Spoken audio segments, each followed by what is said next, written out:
Senator Kennedy has been shot. Is that possible? Is that possible? Senator Kennedy, oh my God. My father was shot 4 times. One of the shots, and all 4 times were from behind. Hold him! Hold him! We don't want another Oswald!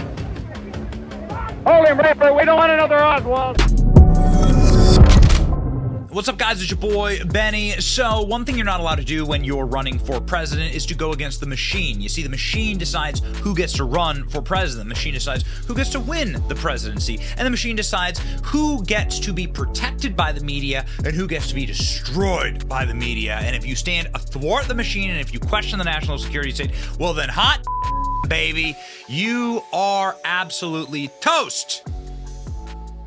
But still, RFK Jr. carries on. Still, Donald Trump carries on. And what does that say about our country? I think people are done with the machine. And I think the machine is scared right now. RFK Jr. making a huge amount of news going on a very popular podcast here called Math Hoffa.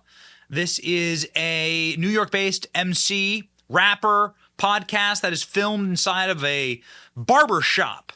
And it certainly is appealing to a urban voter. And they had an RFK who is there breaking down the machine, breaking down to the viewership of this YouTube channel what the CIA is doing, what our superstate is doing, what the Bay of Pigs was, what the military-industrial complex is. And it's wild because the first thing these guys ask is, who makes the decision to send so much of our money to Ukraine and not spend it here inside of the United States of America? Dude, I got to tell you, if you go and you talk with people on the streets, and especially if you go and talk with Black Americans, this is a massive issue that they are very upset about. Check out this wild clip. It's done really an insane amount of views on this channel. It's done nearly 1 million views on this channel. RFK sitting inside of a barbershop in New York, absolutely spitting bars. Who's they? Who made the decision to say, hey, we're going to spend this much money on the Ukraine instead of feeding people who actually need it? Who's that guy or that girl or that group? Who are they? It's called the military-industrial complex. And Dwight Eisenhower, who was the general in the commanding general of the Allied forces in World War II, then ran for president. And the day that he left office, January 17th, 1961, my birthday, I was in Washington. 3 days later, I'd watch my uncle take the oath of office.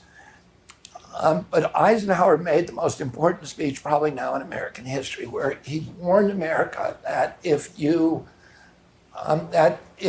we were not careful, that the military-industrial, this permanent warfare economy and machine that we created would destroy our democracy, would subvert all of the institutions that we've created, would impoverish our country and turn us into a surveillance and security state. And my uncle, he actually tried to make peace with the Soviet Union, but the CIA thwarted him. Alan Dulles thwarted him. And my uncle comes in. What was the guy's name? Alan Dulles. He's the guy he was the big villain in American history. He's Alan the guy Okay.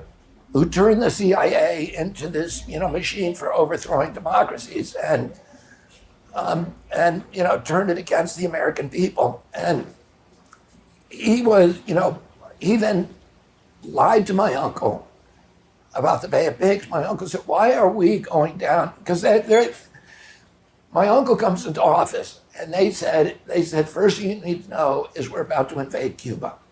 It's a secret. We've trained 2,000 Cuban troops. They're armed, they're dangerous, and we're going to send them down and we're going to overthrow Castro. And we're going to need U.S. military support. And my uncle said, I'm not doing that. Why? He said, I don't like that Castro has a communist government, but that's Cuba's business. It's not American business. People can choose their own governments and experiment with them.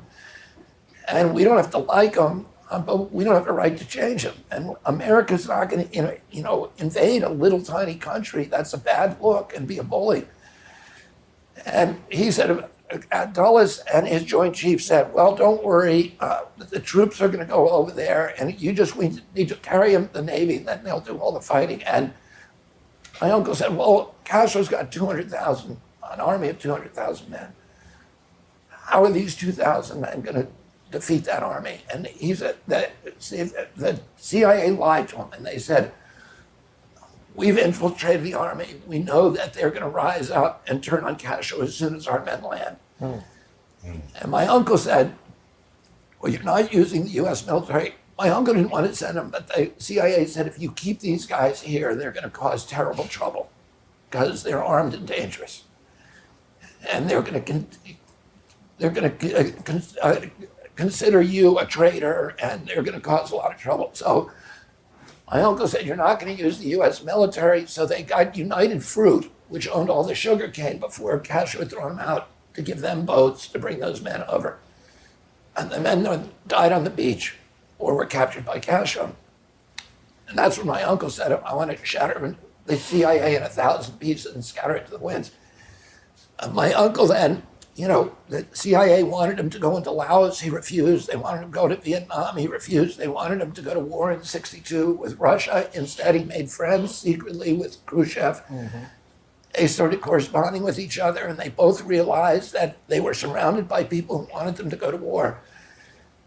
And my uncle kept them out, but then my uncle's killed, almost certainly by the CIA and the military-industrial complex.